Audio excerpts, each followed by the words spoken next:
Eu converso com Sandra Lia Rodrigues Franco, psicóloga, sobre o seu livro A Busca de um Diagnóstico, ensinando a aprender e aprendendo a ensinar.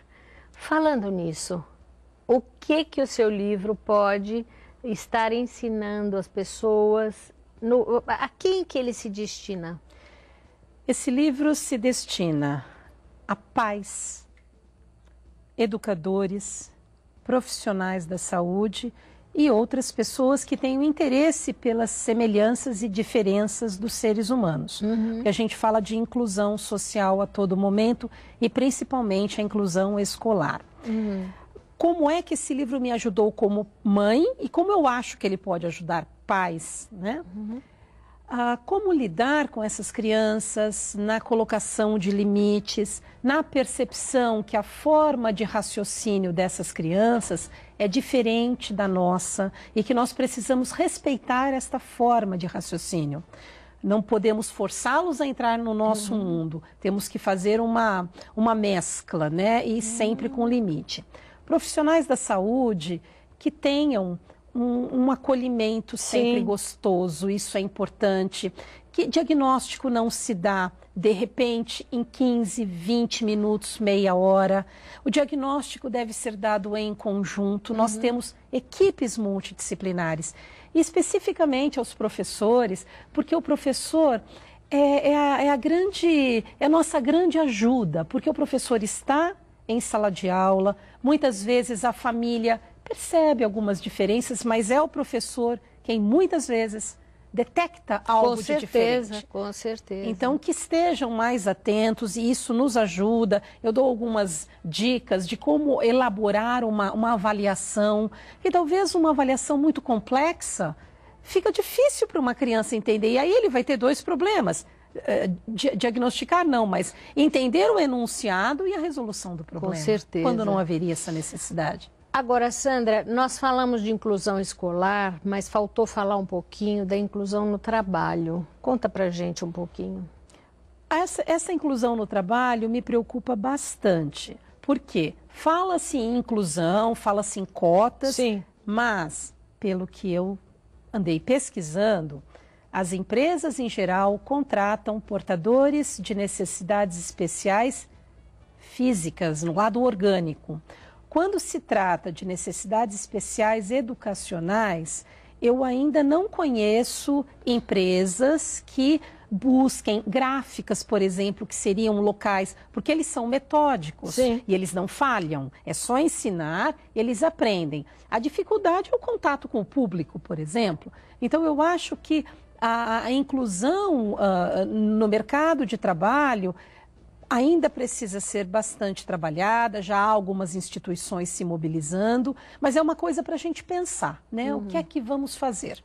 Eu acho que é importante, né, que as pessoas percebam isso, que essa é uma luta de todos nós, porque na verdade, né, Sandra, a gente pensar, é deficiente, isso não acontece comigo, mas não é assim, não é? Eu tenho em casa uma irmã que está na cadeira de rodas devido a um assalto, e a gente só se dá conta da dificuldade a hora que passa por isso. Outro dia tinha um carro na frente de casa parado na rampa. E aí nós fomos nos queixar para a pessoa ainda ficou brava.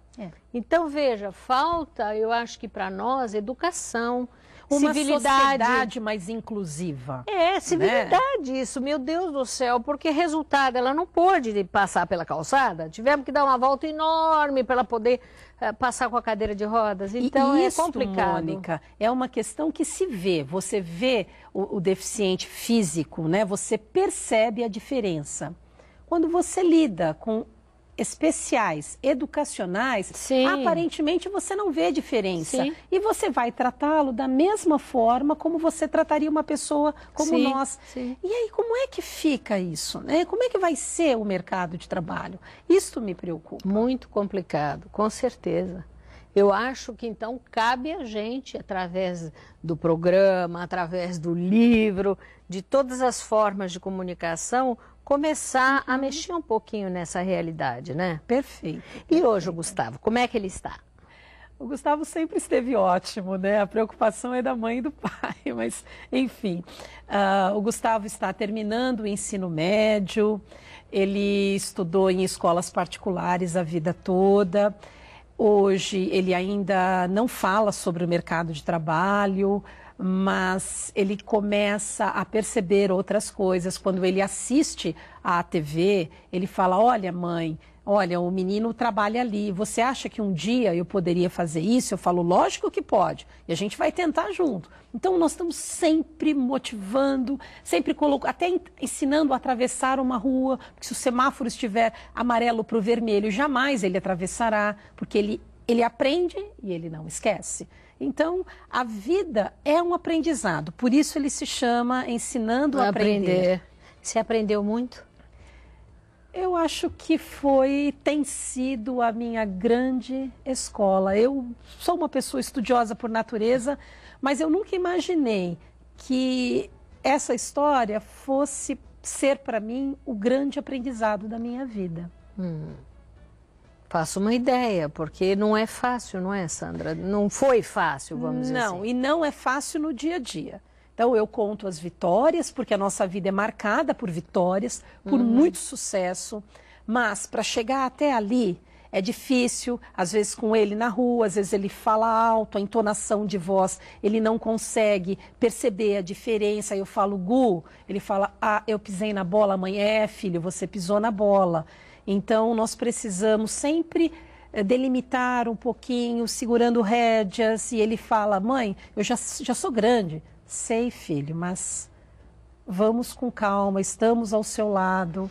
E este é o livro. Aonde podemos achar o livro, se vocês quiserem? Bom, é da editora Leopoldiano, da Universidade Católica de Santos, onde eu sou docente. Nós podemos encontrar o livro na Martins Fontes e na Loyola, que é dentro da própria universidade, pelo site, né? E acho que é fácil achar e talvez logo, logo em outras livrarias. Com certeza. Sandra, dica final para o nosso telespectador. Continuem buscando, estudando, se aprimorando. A vida é sempre presente e futuro. Eu acho que o passado, a nossa história, ninguém vai mudar. Mas a gente pode construir um mundo mais gostoso, um mundo mais justo, mais inclusivo, um mundo mais, acho que, favorável ao ser humano. É isso mesmo.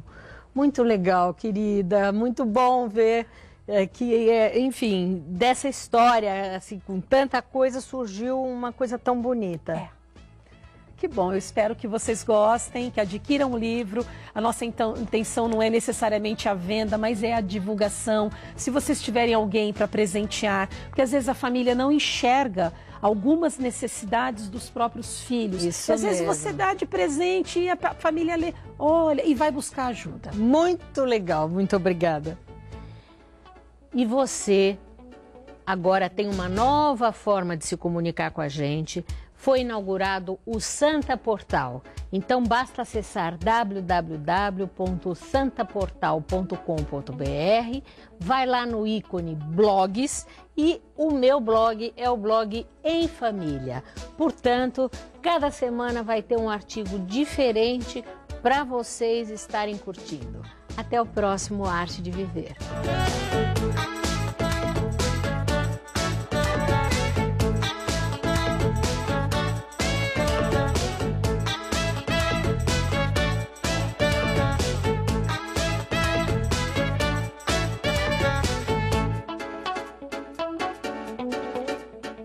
Arte de Viver, apoio Oriental Móveis, desde 1963, com um olhar para o futuro.